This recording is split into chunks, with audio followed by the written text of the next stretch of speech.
We've got a few booked onto it, but a few people watching it later, so there might not be that many people watching it now, but yeah, it'll be ready for people when they're ready to watch it. So a few people watching it later. There might not be that, but yeah, it'll be ready for people when they're ready to watch it. So a few people watching it later. Hang on a minute. Might not be that.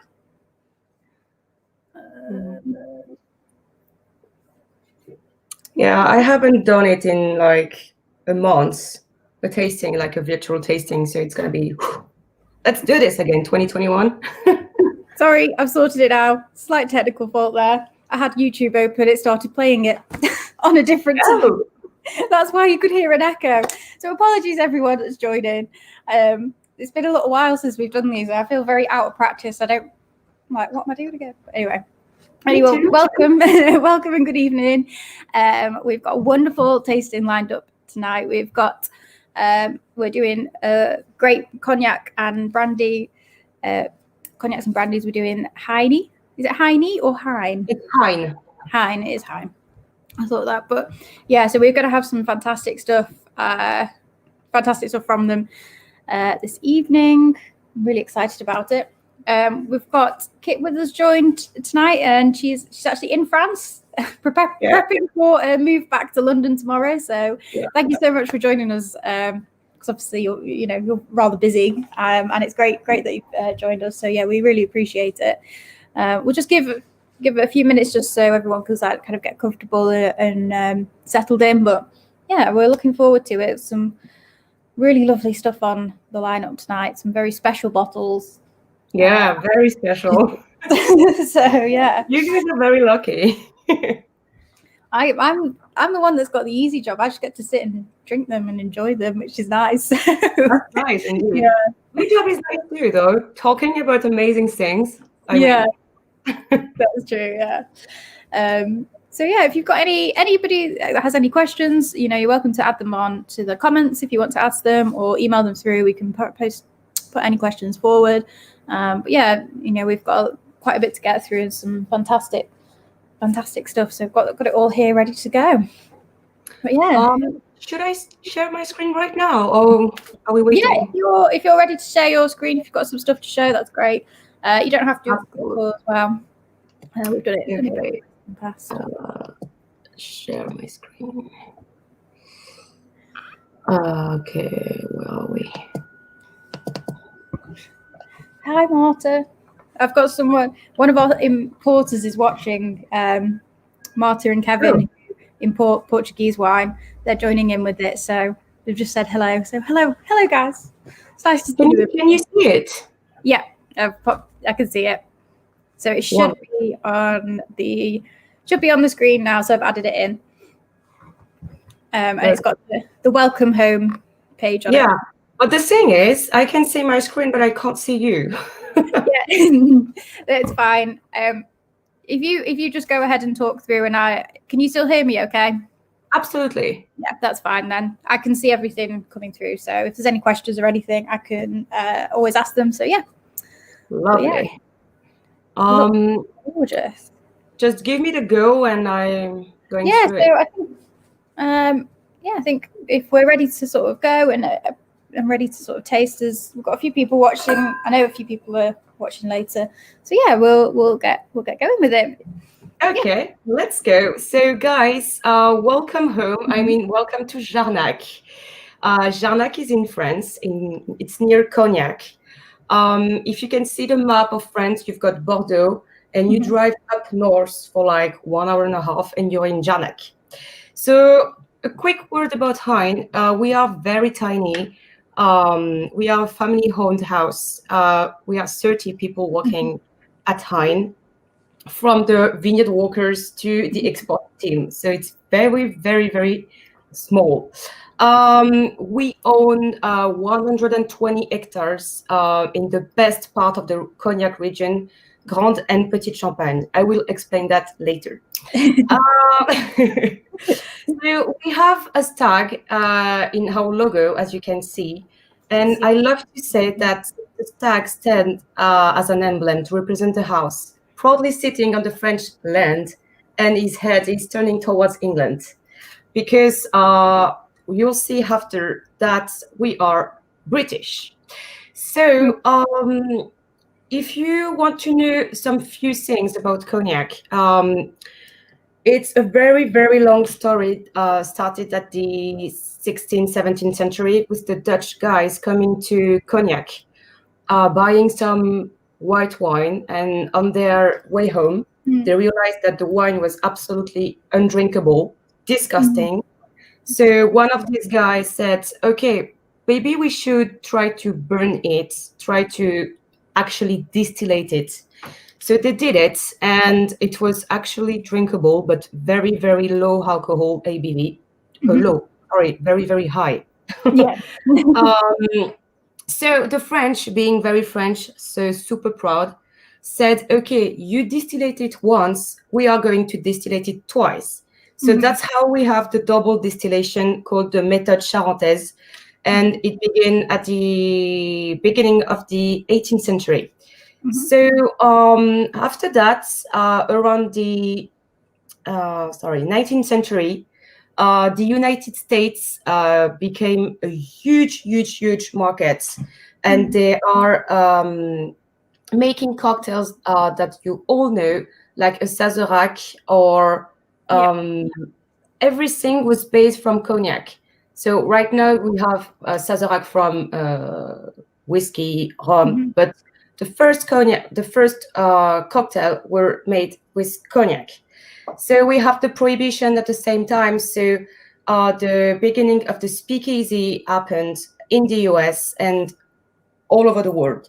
Around at the end of the 19th century, all the appellation rules happened in France. So in the 20th century, everything was super square. Everybody knew about the rules. The cognac region was well known at this time. And we also had the phylloxera. It's a disease from the vineyard that killed everything, and we start from scratch at this time. So you had a question? I was going to say, like, how badly did that affect cognac? So obviously, it's talked about quite a lot in the wine world of phylloxera. In cognac, it kind of killed 98% of the vineyard. Wow. So I can say 100%. That was a disaster. Yeah, that's mad. Because there's a few little plots I know that had sort of survived a few bits, but it was a terrible bug that was brought over from America.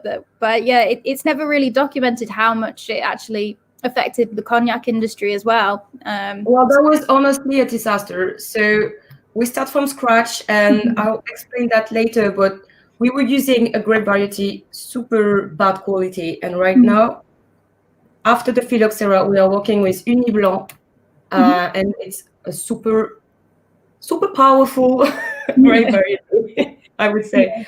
And at the beginning of the 21st century, the USA happened to be our biggest market. You have to know that today, unfortunately for France, 98% of the production is exported around the world. So it's absolutely crazy. And the biggest format, how can I say that in English? Cognac houses, Rémy Martin, Hennessy, Martel, and Courvoisier are representing 84% of the sales in volume. So the others are still here. We are powerful, but we are not in the same kind of market. Everyone knows Hennessy because it's like popular, like the one that all the stars drink and write songs about. He's always talking about Hennessy in his songs. So. Yeah, exactly. So, but we've got some better stuff than that, if I might say so. So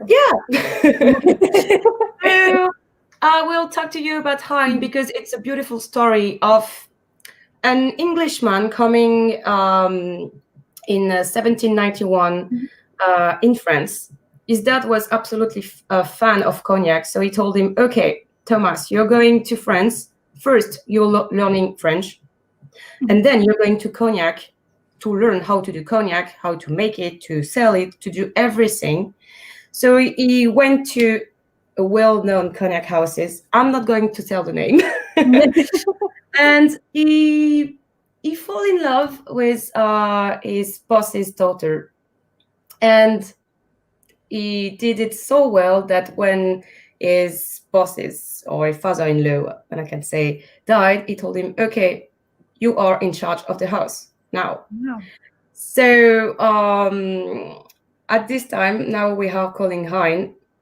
And so it's a beautiful story because till 1791, we have a Hine working with us. Oh, wow. So that's why I told you at the beginning that we are a family-owned house. Yeah. This is absolutely beautiful. Yeah.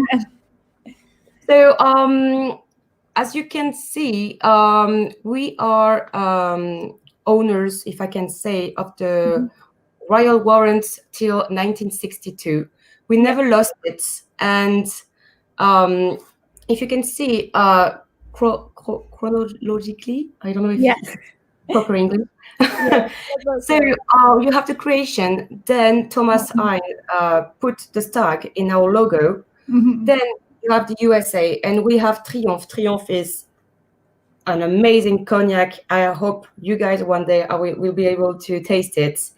Then we have the blend of Antique. Then we have the China market, with it's a big market for us too. Yeah. Then Rare, that you are tasting also tonight. Yes. And Edge by Hine and Homage. So what I like to say with this range of cognac, it's at Hine, we have a cognac for each person, for every situation, for every taste. Honestly, it's very true. Yeah. Yeah, I can see that. There's such a great range of stuff, and some really interesting bits, like some that you don't see from other houses, releases you wouldn't see from other houses. So yeah, some exciting bits.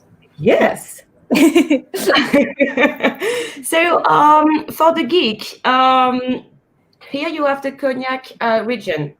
So you have different area in cognac.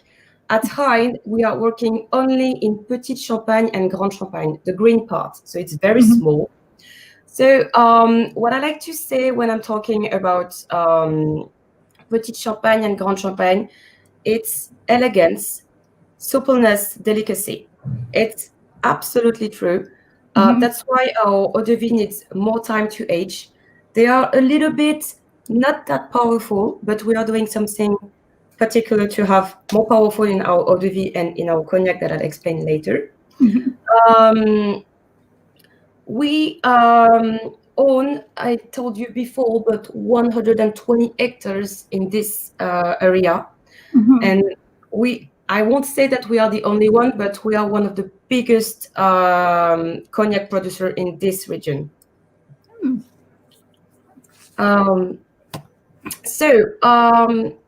I guess you have H by Hine for the tasting, right?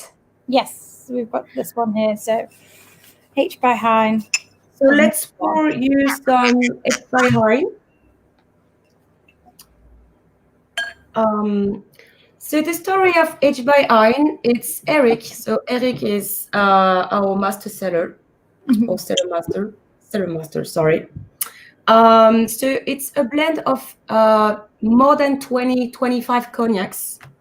So it's Fine Champagne. Fine Champagne, it's a blend of Grand Champagne and Petit Champagne. You need at least 50% of Grand Champagne to have the appellation Fine Champagne. Oh, wow. So Eric created it in 2007, I think, with English and American bartenders, because at Hine we used to have a perfect range, but we didn't have the cognac for mixology. We didn't have it. We didn't have something very powerful and subtle at the same time in cocktail. So he created it, and honestly, when bars was open at this time, Bartender, you used to tell me that it's absolutely amazing how powerful it is, but still super delicate and subtle in cocktails. So when you are smelling it, you can smell some iris acacia. It's very flower on the nose. Yeah, definitely. I can't see you, but if you are drinking it, Yeah, I've got my You nose have- up to glass at the moment, so So when you're drinking it, the first flavor that I have personally, it's apricot. It's super fruity, and then you have a punch at the end of fresh spices like white pepper, but it's delicate. And it's still here, it's still improving in your mouth, but very, very slowly. It's So really nice and smooth. It's very velvety as it goes down. Yeah. So it's a cognac that you can obviously mix with a ginger ale or a tonic, but it's absolutely superb on its own. It's what I like to say, it's a cognac that you can have when you don't know anything about cognac. It's the cognac, it's the perfect cognac for beginners. Not too hard, not too, how can I say that? Not too slow, but that's cognac. It's lovely. It's definitely when we sort of sell cognac and things as well, and you know sometimes I think the sort of aging on the can confuse people a little bit because there's obviously XO, there's VS and VSOP, but we will ask as well, you know, how are they sort of drinking it and what they want it for, and the thing that's nice about this, one of the things that I've always found with Hine Cognac is that they have a particular house sort of style. They're quite floral and delicate, Absolutely. but really nicely balanced. And even though this is a bolder, punchier sort of style, quite big and works really well in cocktails, and you do need that for certain cocktails. You need that punch in it. It still has a lovely, delicate floral note as well on the cognac. So that's something that's really nice about this. And we have got another VSOP, which I know is different in style, and it's quite interesting to compare the two. Yeah. So, but no, yeah. So if you want to drink it with something, it's absolutely amazing with prosciutto, the Italian ham, and with apricot tart pie. Sorry, that sounds nice. Super nice. So a quick word about, I already told you, but we are only working with Uni Blanc grapes because they are very much hardy than the other grape variety that the cognac appellation used to have, like Folle Blanche or Colombard. We don't use that. We are only using Uni Blanc, and the soil in Grande Champagne is made with limestone and chalky soil, because the more limestone you have, it's draining water and add a minerality and acidity to your wine. Because you need acidity in cognac into your wine to have the perfect wine to distillate. So you can see a very small picture of Bonneuil. Bonneuil is one of our property in cognac. We will taste it later. So we have another VSOP to taste, I think. Yes. So that's the hound. So that's the other one. So it's rare, or in French, So, Kit, can I ask about the VSOP and those sorts of the kind of classifications of them? You know, what does it sort of mean for Hine? Because one thing that I notice about most of the bottles, some of the brands are quite big at saying this is a VSOP, this is an XO, where at Hine it seems to be something that they just sort of, it's the main thing that they post in that they sort of put on there. The thing is, we don't really. So first, we don't do any VS. VS is a cognac aging 2 years. We are starting at the VSOP with aged by Hine, aging 5 years, and this one is 7 years. But we don't really talk about the classification because we trust our cognac. So Yeah. we don't say, oh, it's an XO, or it's a very, very old VSOP. No, absolutely not. So you'll see on this picture that rare is almost an XO. It's not, but we don't really communicate on VSOP. It's very small on the bottle, and I'm proud to say it. Honestly, we trust so much our cognacs that we don't have to speak to really say anything about the classification. Sorry. Yeah. So rare was blended first in the 60s by Bernard Hine, that you can see on the picture. Unfortunately, he died this summer, but he was the one blending it first. So that's a very beautiful story. And for me, this cognac is the cognac that everybody should have on his bar or his shelf. I don't know. It's super easy drinking, but it's when I'm talking about Hine, I'm talking about rare first, because when you are smelling it, it's fruity, but it's also flowery on the nose, and then when you are tasting it first, you have this punch of apricot, but not as aged by Hine. It's more the roasted apricot, the jam. You say jam? Yeah. Yes. Yeah. Jam. And you have a finish on melon, like very fresh. But it's still what I like with Hine. It's still on your cheeks, and it's still improving when you're speaking or when you're laughing with friends. It's still here. It's very long. And this one, I'm saying on the rocks, because you obviously can mix it, but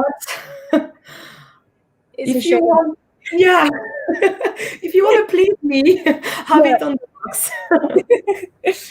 No, it's lovely. It's, like you say, it's got that real fruitiness to it, but it is like a different type of fruit, where it feels like the fruit in the H by Hine is kind of like, kind of like more fresh, more kind of fruit. Super fresh. Like, quite ripe, quite kind of rich fruit, a little bit sweeter, and when you said apricot jam, it is very much like it's almost got like a caramelly sort of texture and flavor to it, but it's not quite caramel, if that makes sense. It's that lighter style, but no, it's really lovely. And rare is a cognac that you can appreciate in, I think, every situation. I'm being super honest. The other cognac that you're gonna taste are different, but rare is the one that you can have anytime, even for breakfast. But it's just me. But for brunch.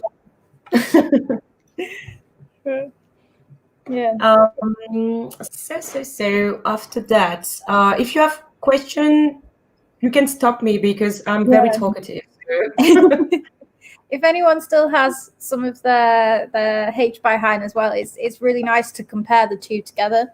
And you can really smell the difference on the nose of how, they you can tell they're from the same house. They sit in the same sort of style, but there's definite differences between them that are quite clear.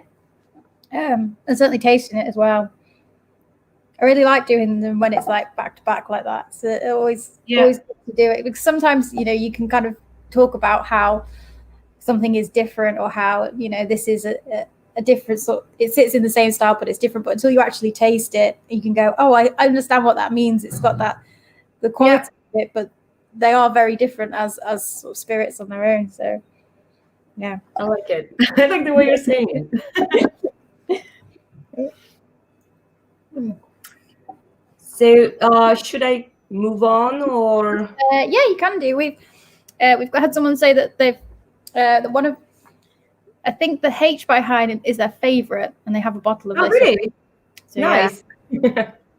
But it's a good sort of cocktail one as well. Yeah, Actually, guys, if you want to mix it with tonic or ginger ale, aged by Hine, it's amazing. Really, I love the sound of ginger ale with it. That sounds really nice. Oh, sorry, it was the rare that they've got a bottle of. Apologies, that was my fault. Sorry, Louise.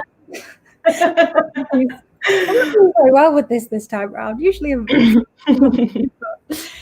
So their favorite is the rare that they've got. Very nice. Why? So, but yeah, lovely, really lovely. So here you have a picture of Bonneuil. So Bonneuil is one of our property in Grande Champagne. I'm gonna go very quickly because we're gonna taste it and talk about it after that. Lovely. So here is the part for the geeks. I'm going to go very quickly on it. So we are talking about double distillation, calling méthode charentaise. Sorry, I have a problem with my voice. So we do a first distillation. So the first liquid is called the brouillis, coming at 31% ABV approximately. Then we distillate it again, calling the bon chauffe or the good heat in English. And we have at the end the cœur de chauffe, meaning the hot of the heat, ending at 7% ABV. So at Hine, we are distillating with the lees. So I told you before that Grand Champagne and Petit Champagne are very subtle, delicate. When we are adding the lees, it's bringing more power, more richness to the cognac. So after that, I'm going to show you very quickly a video of the distillation. It's easier. So it's the alambic, the Charentais alambic that you can see. So first, so you put the wine, you have the lees, the small parts, the red parts are the lees. You eat it, and you can see on the boulder, I think I'm speaking too fast. The video is very slow. So I don't think I need to talk. I don't need to do anything, just watch it. So the wine is cooling down here.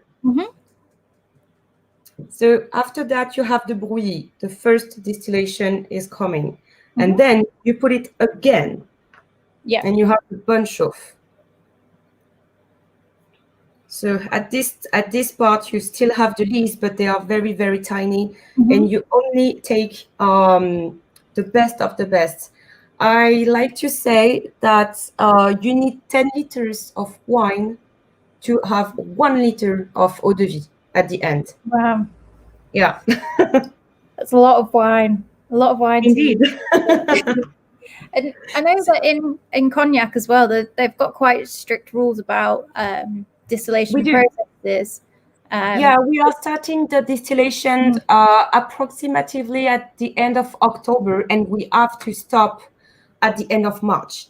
On the 31st of March, all the distillery are closed. You won't see any smoke, nothing. It's the rule. And if you are distillating, I don't know, during the night, I can tell you the fine is not good. Oh, wow. I've heard the story before.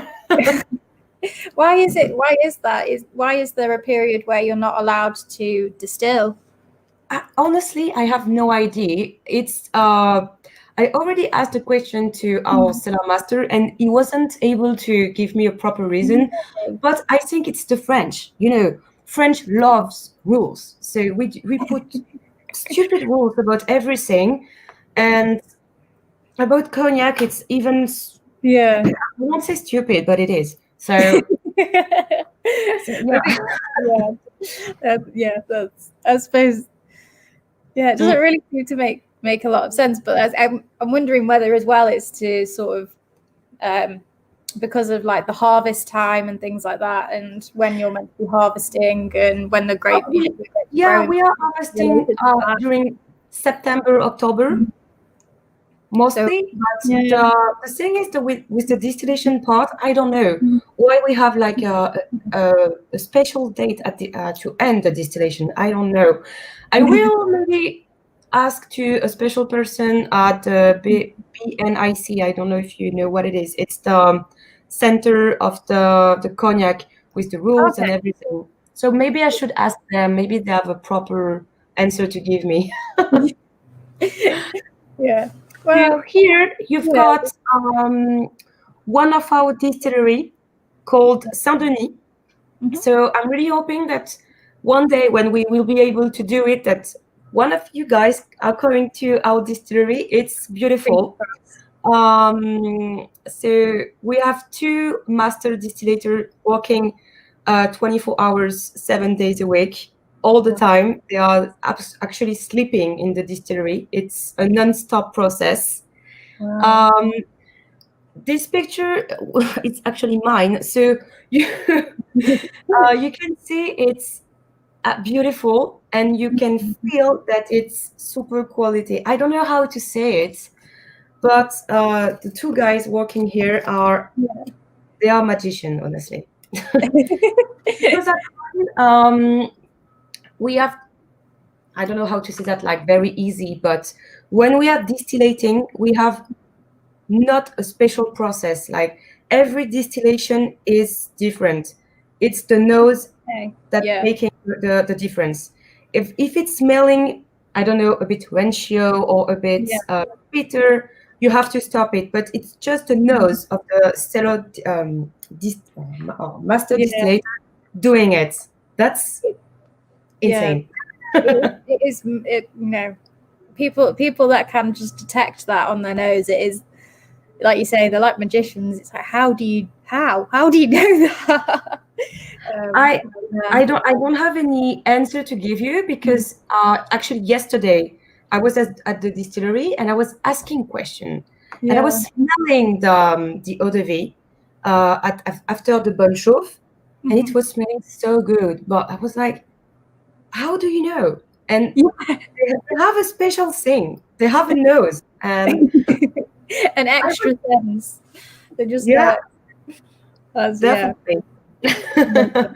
I suppose what makes it a good product and the quality, having those people that can understand and go, this isn't quite right. So when we're cutting that one. So it's certainly a skill. It's certainly a skill in itself. It is. Oh wow, yeah, it is. So, yeah, but no, it looks like a very pristine and very well put together distillery. Sometimes when you see sort of pictures of distilleries, they can look a little bit mismatched, or they've got, some of them look very traditional, but it looks very still looks quite traditional, but very pristine, which, It is, I actually love this place. I was there yesterday for like 2 hours. I'm not leaving. Wow, look at me back to London. No, I have to come back. So I was telling you about the lees before. So I think we are 2 or 3 cognac producers distillating on the lees, because it's a much more difficult process. But the lees, they are bringing, so the lees are actually the dead yeast after the end of the fermentation of the wine. So with some grape pulp extracting during the pressing of the wine.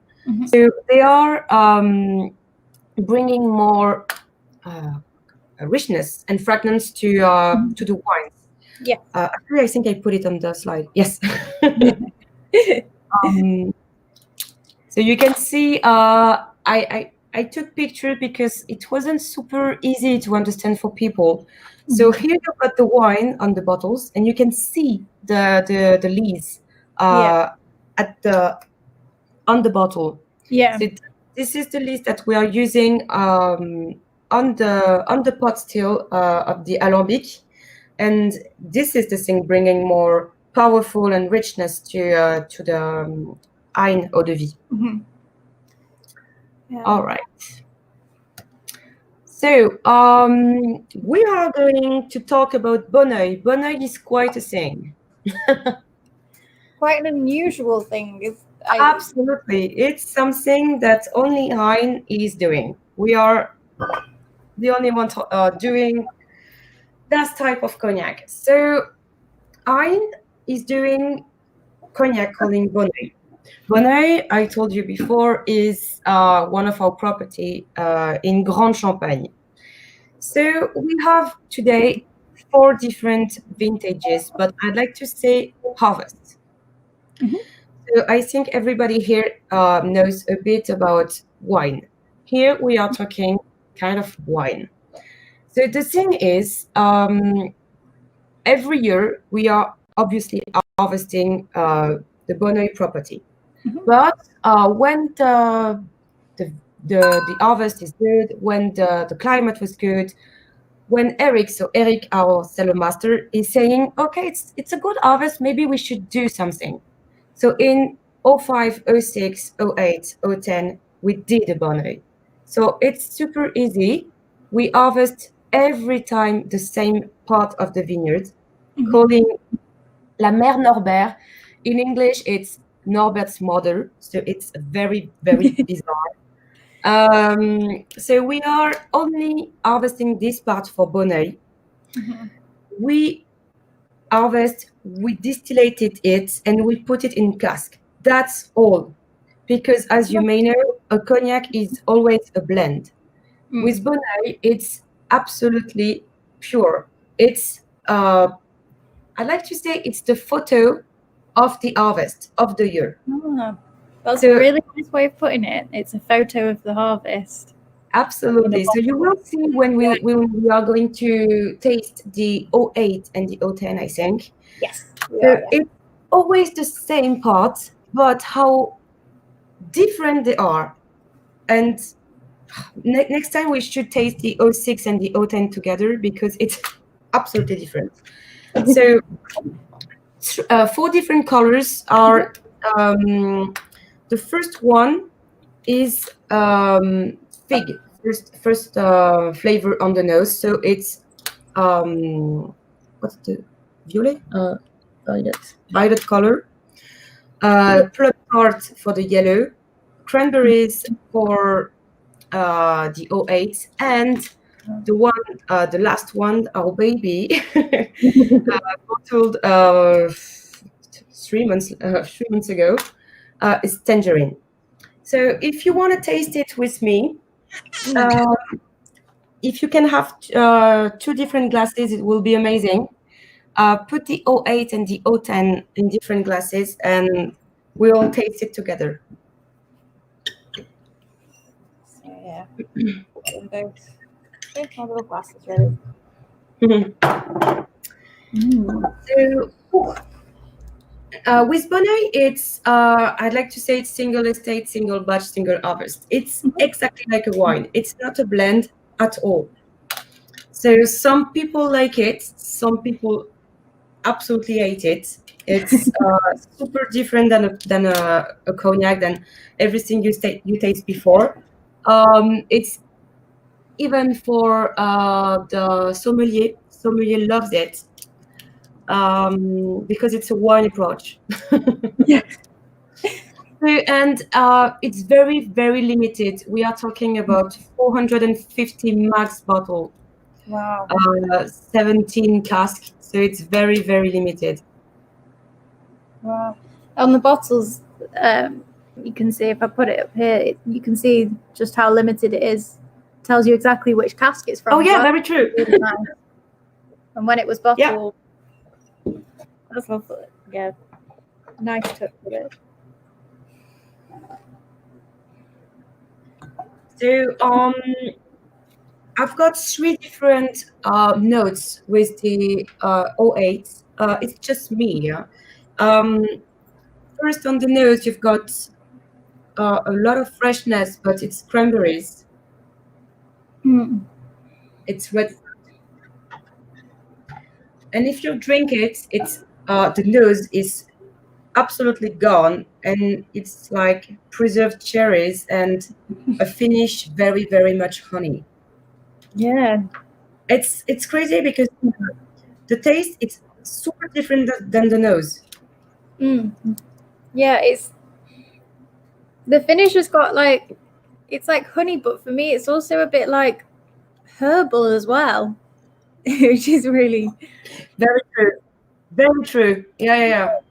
I used to say honey, but I don't have a proper picture to say herbal. So, but talking about herbal notes also. And if you want to smell in the same time the last one, so the O10, you have really citrusy. so much tangerine on the nose. Yeah. Yeah, it's very I'm very geeky when I'm saying tangerine. It's citrusy, yeah. Yeah, like really, really like almost like this. I don't mean this in a bad way, but almost like orange juice. When I smell it, like that's the smell. No, very true. Well, it's yeah. I have a habit of comparing things to things And like when that. you taste, Yeah. but it's a good habit because we are talking about a specific product, and when you are de-dramatize it, that's good. That's part of my job actually. Yeah. I'm not about all the the really So, the highbrow wine notes and things like that. I like the more simple ones. But yeah.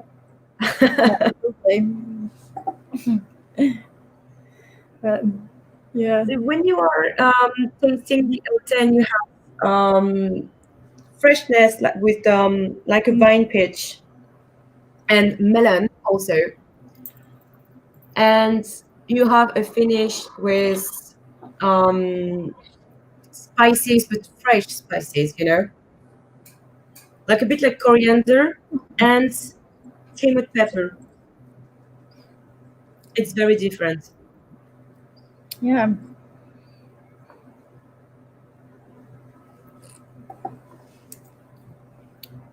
They are so different, the two of them, which is it's crazy because I'm assuming that each year, like I can see on the screen that you've put underneath the sort of weather conditions for each year as well, and it just goes to show you how much that can really affect the grapes and how they're kind of coming out. And I think sometimes that sometimes that's something that doesn't always sort of come through with even with wines. The sort of differences between vintage to vintage. It can really kind of it can be quite different. There's a lot of wineries that work to try and make things consistent year on year, but in reality, you're working with a product that you're growing, and there's a lot of variables that you can't control. You can't control the weather, so it's nice to see how they sort of differ and how exactly the same process lends itself to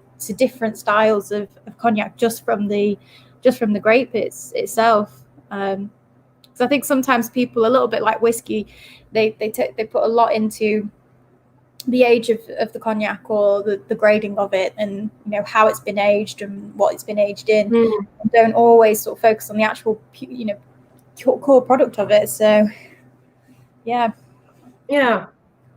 So actually, I think I didn't say it. Bonnet is aged 10 years. So we are not talking about an XO because it's not a proper cognac, because it's not a blend, but it's aged 10 years. And as you can see, we don't have any 07 because it's super easy. The harvest was a disaster. So Eric said we are not doing any Bonnet because we are talking about the perfect weather, the perfect condition for the cognac. So he decided not to do any Bonnet, and also for the 209.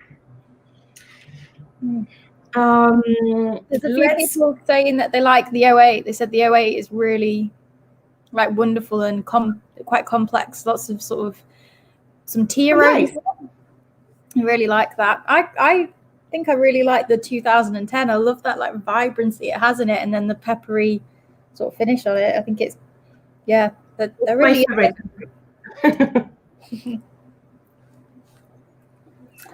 So, do you want to go? Do you want to stay on Bonneuil, or we can go further?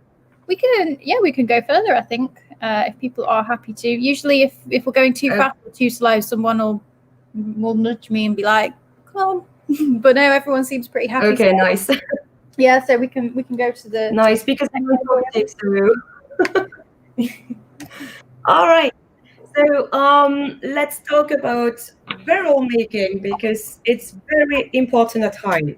So you have very, very short videos of this one making a barrel.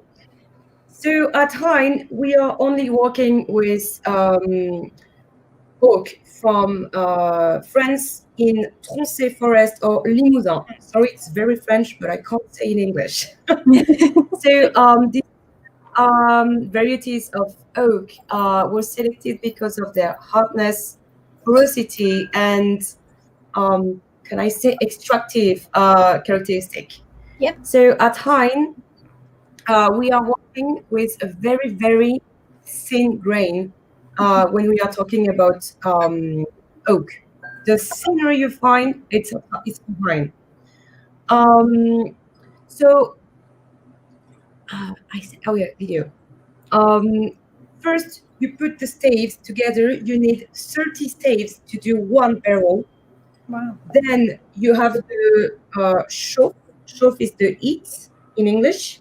Mm-hmm. And after this heat, you have the bousinage. I translated in English light toasting, because to have the stave together, you need to burn it inside. Yeah. But at Hine, we are burning it very, very, very lightly. It's absolutely important to remember that, because at Hine, we are not hiding anything. Indeed, this picture here is very easy to understand. So at Hine, if you take a toast, we are the second one, maybe the first one or the second one. Yeah. The other, I'm saying it, okay. 90% of the other cognac house are dark, super dark. We are not burning anything inside because we are not hiding anything. We trust our cognac, our eau de vie, to age perfectly well with a super thin grain and a super light toasting with barrel. So we try to limit the impact of the wood. So the aging process is magnificent. Sorry, I think I spoke way too much French for the last months. Don't worry. And at Hine, our grapes are top quality. So we want them to shine. And we don't have, I'm saying that again and again, but we don't have to hide anything. You know, when you are burning your toast at breakfast, let's say, you put some butter, you put some jam, but you still have this burn smell and flavor when you are eating it. Yeah. It's the same with cognac. When you put your eau de vie inside your barrel and it's completely burnt inside, you still have this this smell and flavor with your cognac. At Hine, we don't. Easy peasy. I also like this analogy as well. This is a great way of explaining it, because I think, you know, toasting a barrel is, people do it to sort of different extents, and they do it for different reasons and get different flavors and things. But as you say, if you've got good quality grapes and, you know, you're spending the time to distill it on the lees as well, it doesn't really make sense to then put it into a really toasted barrel that's burnt on the inside, that's going to, you know, just wipe out all of those delicate flavors. Totally. And, you know, if the spirit, if the wine that they've used originally, or the spirit that comes out from it, isn't, you know, up to standard, you can understand why they might go for that, because those toasted flavors can really hide a lot of things. They can hide things pretty well. So yeah, but no, I like this. I like this a lot. This is great. Thank you. So yeah, indeed, if you still have a bit of in your samples, you can see that our cognac are not very dark. We are very pale, but now maybe you can notice it, but we don't have anything to hide. But we still have the punch when you are drinking it, so that's mean a lot. So, a quick word on the angel share, because it's something that we have to remember. Each year, we are losing around 2 to 3% in a barrel.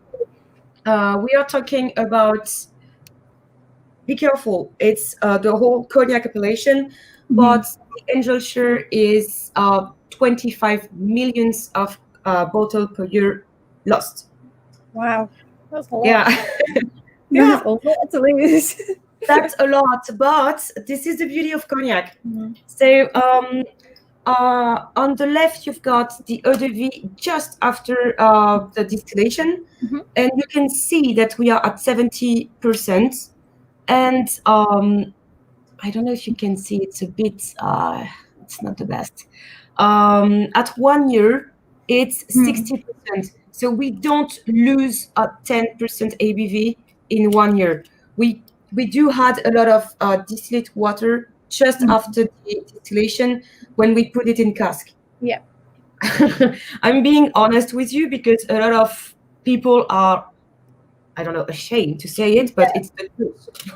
We are not putting 70% ABV in cask. That's absolutely crazy. So, a quick word on the angel share. So, it's the natural evaporation. It's very poetical to say it. The angel share. It's the equivalent of, I said 25 millions. That's crazy. And these alcohol vapors feed a microscopic fungus in the cognac cellars called the torula. You will see it maybe if you guys come to a cognac one day. It's super dark in the cellars. Some people are saying, "Ooh, it's disgusting. Wow, you should clean your cellars." But no, we have this fungus thanks to the cognac vapors. I think it's quite natural for cellars to have that sort of fungus in it and things like that. I mean, we are talking to people in Sheffield here as well, who quite a lot of them will have sort of cellars, and I think they'll be quite aware of like how damp they can get, things like that. So yeah, sorry. we're quite aware. I mean, it's very, very damp today as well. So all right. I suppose it's a natural sort of part of it. And yeah, if anyone has ever been in the shop and they've seen the cellar hatch open, you'll see we get it. You know, it gets damp down there as well, unfortunately. But it's great for aging. It's what you need for aging. So I really hope I'll be able to come to see you. Yeah, fingers crossed. But yeah, fingers crossed. Wow. We are in the best part of the cellar, calling the paradis or the paradise in English. So here we are keeping the oldest cognac. They are usually kept away from the other cellars in a dark cellar. Once they have reached maturity, Eric, our master cellar, decided to end their aging process and he put them in large glass containers called demi-jeanne. And in French, it's Dame Jeanne. It's super weird, but it's Dame Jeanne. Lady Jeanne, actually, if you translate it. It's and at Hine, we have those demi-jeannes for decades. So we have eau de vie from 1915, 1920. Yeah, very, very old. It's when I'm here, I'm I'm sitting down on the floor and I'm just watching, and I love it. It sounds amazing. It is. Actually, you can see the fungus on the picture, the torula. Yeah. Yeah, I'm just saying that because a few days ago, a friend of mine told me that it was a bit disgusting, and I was like, "Oh, you have no idea what you're talking about." It's quality, my friend. Yeah. No, okay. Good. So, here you've got Eric. So, a quick word. It's a bit geeky, but it's the art of blending. So, I told you, Bonnet, it's not a blend, but cognac. Cognac is a blend. So we have one goal. Eric actually have one goal. To always reach the same aromatic profile, but always with different eau de vie. So when you are drinking rare, you always have the same profile. And this is how Eric is my magician. How he is blending different eau de vie from different years and sometimes from different crus, Grand Champagne and Petit Champagne. And that's a masterpiece because I'd like to say it's like a chef. He's able to make the same dish, but always with different ingredients. And that's an amazing job, I agree. But that's perfect how to explain the consistency of how cognac it is. Like cognac is not a verb, but when I'm saying how cognac it is, it's how cognac is a blend and how much we need to be always on the same quality, and at Hine we are top quality. Yeah. And blending gives you a lot of options as well. And I think blending is one of those. Sometimes people, I think, will think, "Oh, blended, that's no good," but actually, blending is in itself. It's a real art to blend properly and to, like the analogy of making the same dish with different ingredients. If you gave that to somebody to do, say, you've got to make this, but you've got 3 sets of ingredients, off you go. People would be like, "What?" So it's really, it's a very much an art that I think deserves a little bit more appreciation. Absolutely. Blending is definitely something that takes a lot of practice and a lot of knowledge to be able to get right. Actually, if I'm talking about Eric every morning is blending or tasting more than, let's say, 20 to 50 samples every morning, just to practice and to still be in the game, of course, to be able to keep the same quality. And on the picture, you have Antique, our XO, one of our XO, and it's very small because we are talking of a lot of different samples, but I did put this picture to explain you guys how many samples of different eau de vie you need to put in one cognac. Yeah, it's a lot. That's a lot got into it. I mean, even when you think about like the rare, was it 25 different types? 25, 25 different samples in it that have just gone into that one blend. Yeah. Which is a lot. It's a real art blending. So yeah. Okay, let's taste.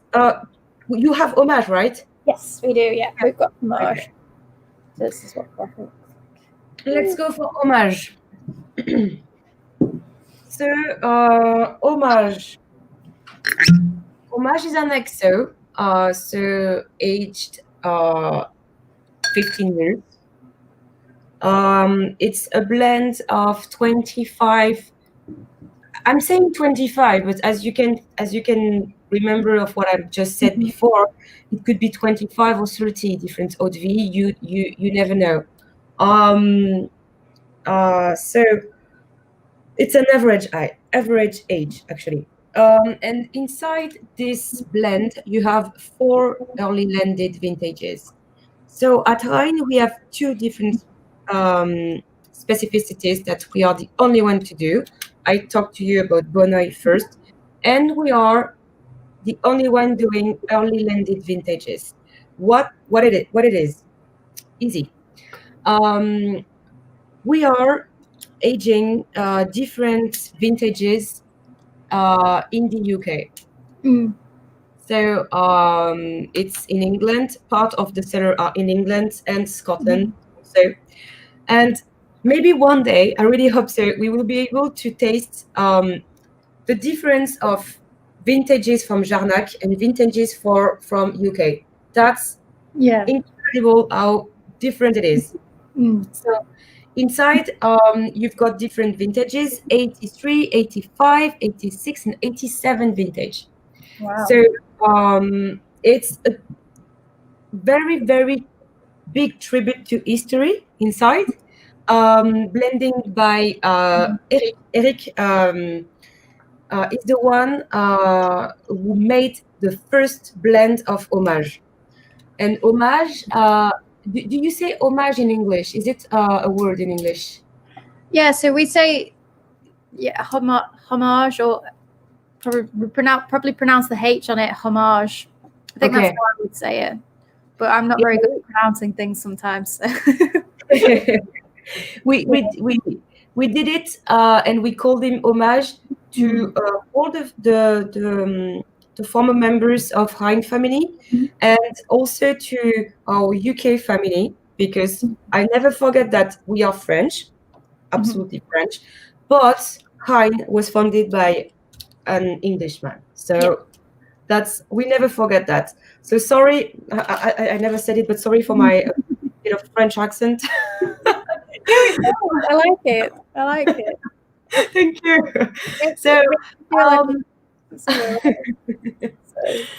So as you can see, you have in your hand something very, very unique. So when you are, let's taste it. But when you smell it first, you have some pear. It's very fresh on the nose. Do I have it? No, I don't have it. And when you are drinking it, I don't know if you can see me, but when I'm talking about homage, I have stars in my eyes. It's my favorite cognac ever. So you have some candied ginger, and it's very smooth. And at the end, you have honey, like it's a punch of honey. And what I like with homage is you are talking, you are doing whatever you're doing, and it's still hiding in your cheeks. It's here, and it's not gonna leave, and it's still improving. The other cognac was also the same thing, but with homage, it's much more powerful. Yeah, it's still here, and it's very delicate.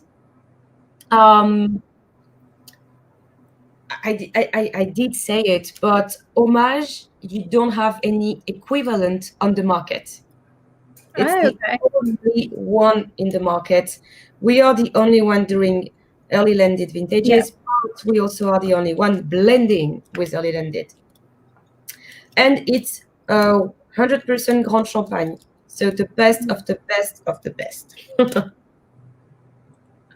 It seems to be a hit so far. There's a few comments saying that it's really lovely. It's got a nice sweetness to it. And people are saying they're definitely getting the pear as well, which is good. But yeah, it seems to be the favorite so far.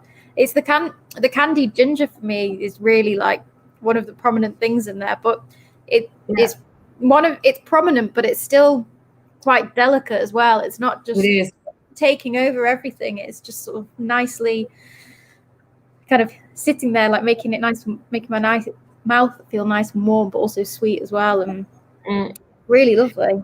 And with the, I don't know if you can feel it, but with the early landed vintages, you have a bit of citrusy also when you're tasting it. Usually you don't have it with homage, but when we are adding early landed vintages, you have this citrusy part making the difference. It's got like quite a citrusy acidity on it, I think. Mm-hmm. Yeah. It's very mouth-watering. It makes me want to drink more of it. Oh. Drink more and more. Oh, it's what time is it? It's 8:30. Oh, it's okay. Fine. It's fine. I've got work tomorrow, but it's fine. I'll just tell Jeff and Baron.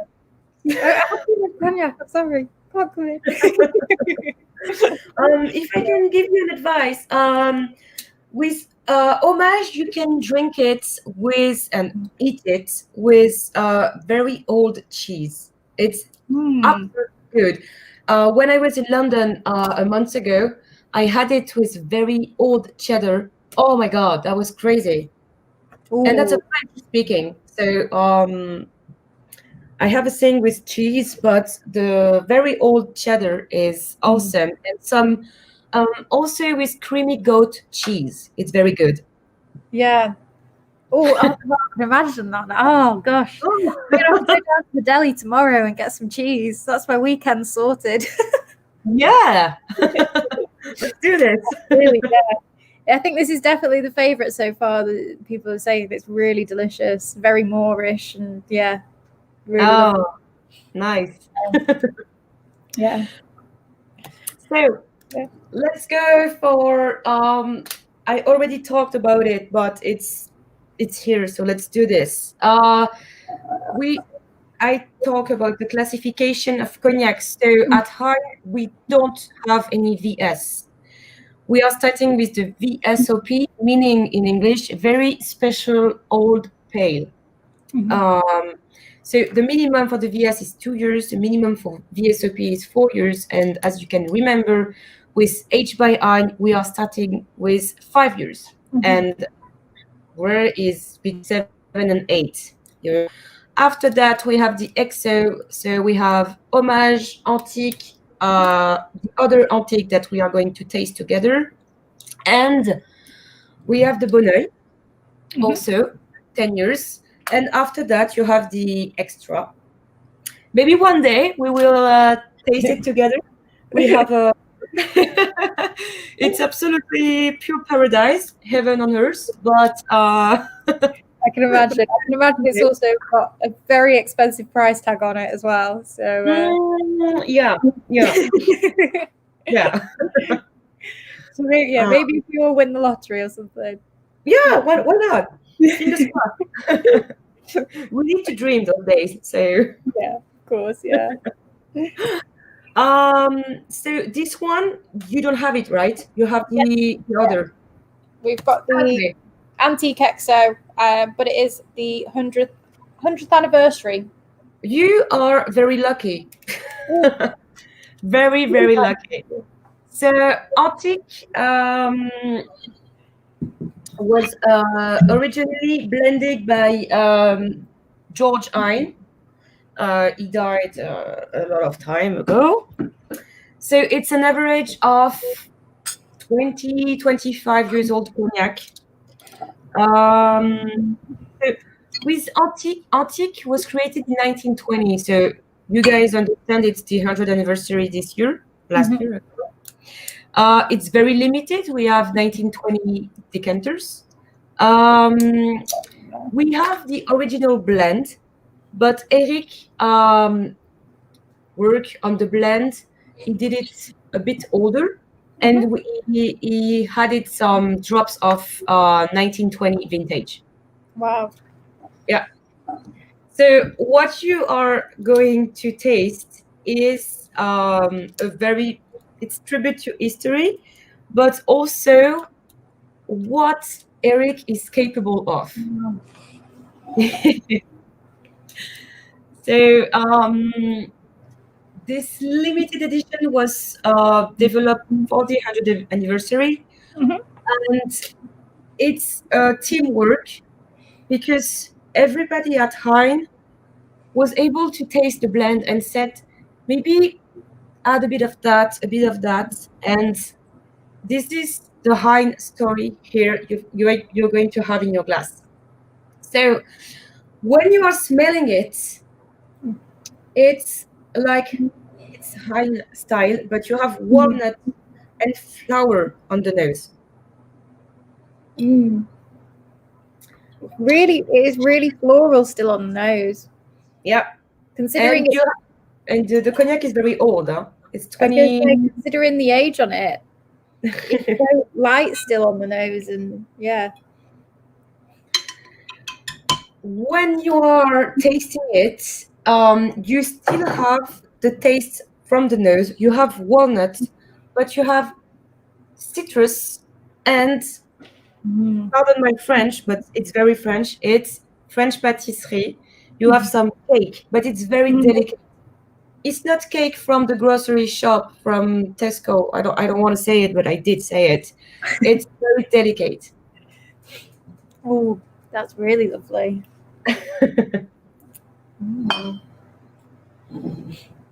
Yeah, that it. I mean, it is incredibly smooth. But I think all the Hine Cognacs have got a lovely, like, smooth, velvety kind of character to them. But yeah, it's definitely. I think what I'd say it's definitely kind of the heaviest of the cognacs we've tried, but it's still very vibrant. It is. Yeah.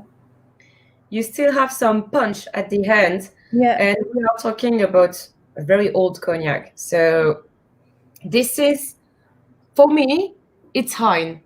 When you are drinking antique, and especially this one, the 100th anniversary, it's the Hine style, and how Eric did what he's doing the best. But he's a magician, and with antique, you don't have anything specific to say. It's just speaking by itself. Yeah. It's old, but it's not a classic XO that you can find anywhere. It's very specific. And for the British, it was also not this one. Obviously, the antique, the original antique, was Churchill's favorite cognac. I don't know if you have seen the Crown from Netflix. Yes. You can see a lot of Hine bottles during the TV show. That's crazy. Well, yeah. I know. Isn't Hine as well? It's the only cognac to be like appointed by the Queen as well, and on all the bottles. I didn't say it. Yeah. Oh, sorry, I didn't say it. Yeah, we are the only cognac producer you can see just all at the top here. You can see the royal warrant on every bottle.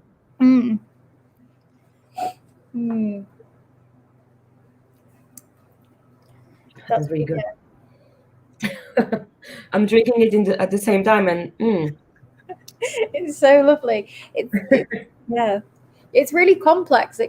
It changes quite a bit. I think there's lots of layers in it, which is one of my favorite things when I have sort of spirits or wines. I love those sort of things that have got the layers in there, and that kind of keep surprising you, which is nice. So it's still with antique, when you are keeping it in the glass, it's still developing. It's not the same with rare or aged by Hine, but with antique and homage, if you gave some time, you don't have the same flavor 10 minutes or 20 minutes later. Yeah.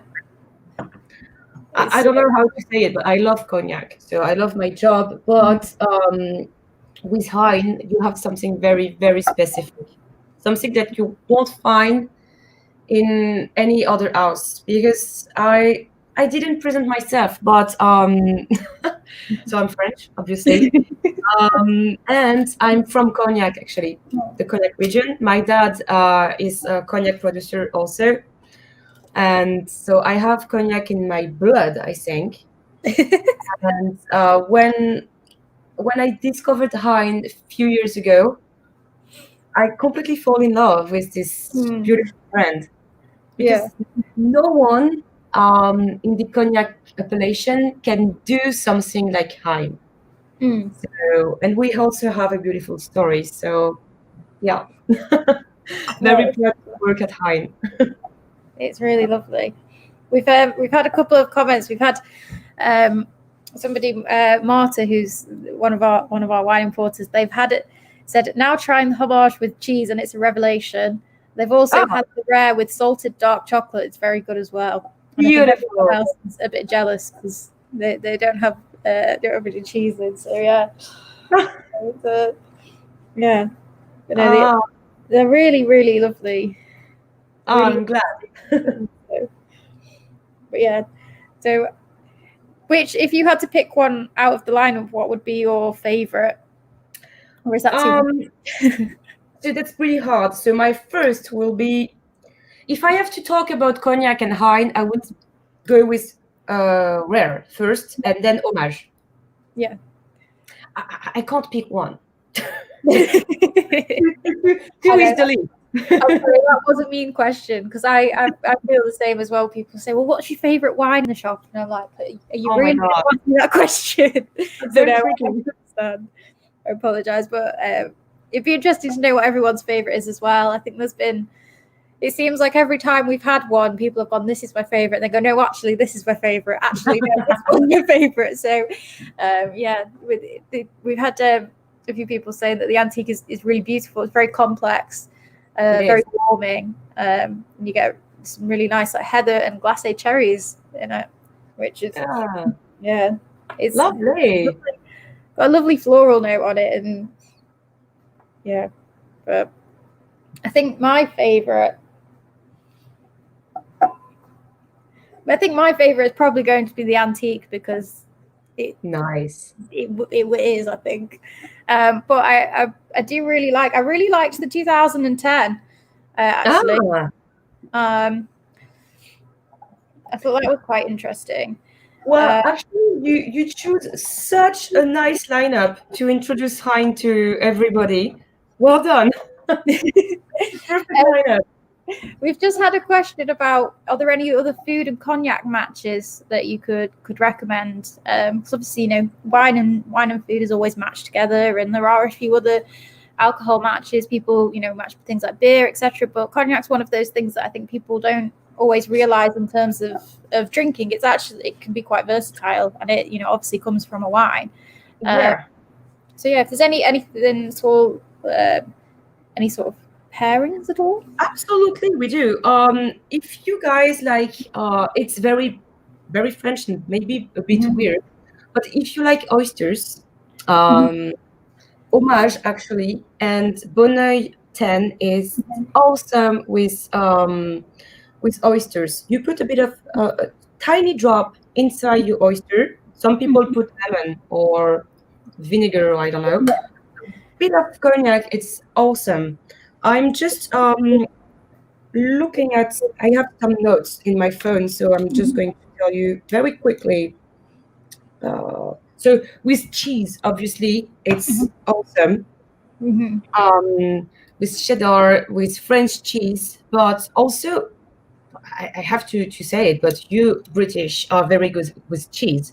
So something very creamy with rare and homage, and something that's much more powerful with antique, like a comté in French, but a cheddar or something red in English, Leicester. Red Leicester, yeah. It's good. It's really good. So it's for the cheese. With food, with meat. So I'm thinking in French, so I need to translate it. All right, don't worry. Maybe I don't want to say something wrong, but I could email you like a perfect meal with cognac, and you can send it to everybody here. I wouldn't like to do it because it's something that I do. I used to do before when shops and restaurants were open, but I used to do some cognac dinners. So maybe one day we can do it. We will be able to do it after COVID, but I can totally email you a dinner. Yeah, so, that would be nice. That would be nice, and then because I don't want to say you something wrong.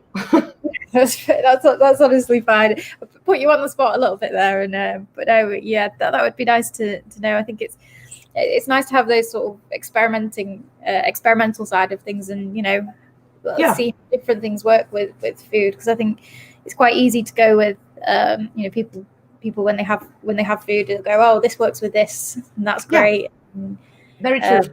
But there's a lot of menus which are very complex as well, and it's, if you're having something a little bit more sort of, I guess, a little bit different, it's nice to have something a little bit different paired with it as well. So yeah, but no, I think it's been really nice talking to you about it all, and really enjoyed it. And from looking at it, it looks like antique is the favourite by looking through. I think most people are saying that antique is their favourite. Oh, so. I'm so glad. Which is good. Yeah. So if anyone has any more questions, do let us know. But yeah, I think most people seem pretty happy with it all. Yeah. Do you want me to stop sharing my screen, or? Yeah, you can do. Yeah, I think we're all done. We've had a few people that have Marta has said that they'll take one of each of everything. So that's good. Lovely. Yeah, we have got all of these in stock at the moment. Price wise, I will get back to you. If anyone wants to know the prices, drop us an email and I'll send them over, but I can't think what they are off the top of my head. I know that the H by Hine's about £40, and then the Rare's about 50. But yeah, these other ones I'd have to double check, because we've taken all the prices of everything. So it's yeah, and actually Bonnet and Antique are very new, so maybe you don't have the price yet. Yeah, so we might not yet, but yeah. Well, say thank you very much for joining us as well, and we appreciate your time. And my pleasure. It was very nice to do it before going back to London. Practice my English also. Well, yeah, I hope the move goes well as well. Hope everything's good with that. Fingers crossed. Yeah. So yeah, thank you so much for joining us. And yeah, it's been a lovely tasting, and we've had no technical glitches as well. Well, we had a little technical glitch at the beginning, so anybody that's watching it back, I do apologize. I had tabs of YouTube open and there was echoes and anything, but but yeah, we were a little bit, we were just hoping that there wasn't going to be any glitches, but it's been really lovely chatting to you. So yeah, thanks so much for that wonderful tasting. So, and yeah, we'll leave you to finish packing. At least to help you through it. No, my sister is waiting for me. She's packing for me, which is a good thing. So, well, lovely. Thank you so much for that. That was great. Thank you, everyone. Maybe see you soon. Yeah, fingers crossed. Anyway, that'll be great. Positive. Thanks, guys. Bye. See you soon. Bye.